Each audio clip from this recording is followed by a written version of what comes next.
Welcome to let's maths. आज का आपका क्वेश्चन है the number of employees working in a farm is increased by 25% and the wages per head are decrease by 25%. If it result is x% decrease in the total wages then the value of x is. एक farm में काम करने वाले कर्मचारियों की संख्या 25% बढ़ जाती है और प्रति व्यक्ति वेतन 25% कम हो जाता है. यदि इसका परिणाम कुल मजदूरी में x% की कमी है तो x का क्या मान होगा, ये आपसे पूछा जा रहा है. तो ऐसे क्वेश्चंस जहाँ पे 2% की वैल्यू दी गई हो और दोनों इंक्रीज़ हो रही हो या दोनों डिक्रीज़ हो रही हो या एक इंक्रीज़ और एक डिक्रीज़ हो रही हो, तो उस केस में हम एक फॉर्मूले का यूज़ करते हैं. जो फॉर्मूला हमारा होता है plus minus x plus minus y plus minus x y upon 100. इस फॉर्मूले के अलावा भी ये क्वेश्चन सॉल्व हो सकता है, ऐसा नहीं है कि नहीं हो सकता, बट एक कम्पिटिटिव फील्ड में आपको क्वेश्चन को जल्दी करना होता है.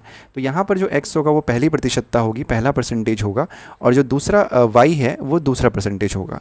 याद रखिएगा, दोनों ही परसेंटेज वैल्यू हो सकता है किसी क्वेश्चन में दोनों परसेंटेज वैल्यू इंक्रीज़ हो रही हो या दोनों डिक्रीज़ हो रही हो, या जैसा इस क्वेश्चन में पूछा गया है एक बढ़ रही है तो दूसरी कम हो रही है. तो उस केस में भी आपको यही फॉर्मूला लगाना है. जब इंक्रीज़ हो रहा होगा तो वहाँ पे प्लस साइन का यूज़ करना है और जब डिक्रीज़ हो रहा होगा तो माइनस साइन का यूज़ करना है. तो अगर आप ध्यान से देखेंगे तो पहले केस में क्या बोला गया है, the number of employees working in the firm increased by 25%, और फिर उसके बाद बोला गया है उसके बाद जो वेजेस है वो 25% डिक्रीज़ हो जाता है. ठीक है, तो डिक्रीज़ हो गया और इंक्रीज़ हो गया.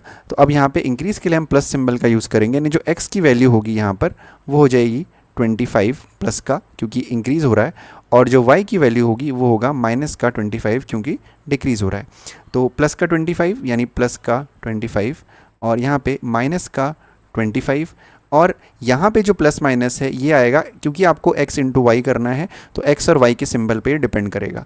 माइनस और प्लस का मल्टीप्लिकेशन हमेशा माइनस होता है, तो 25 और 25 का मल्टीप्लिकेशन यानी इसका स्क्वायर होता है 625 अपॉन 100.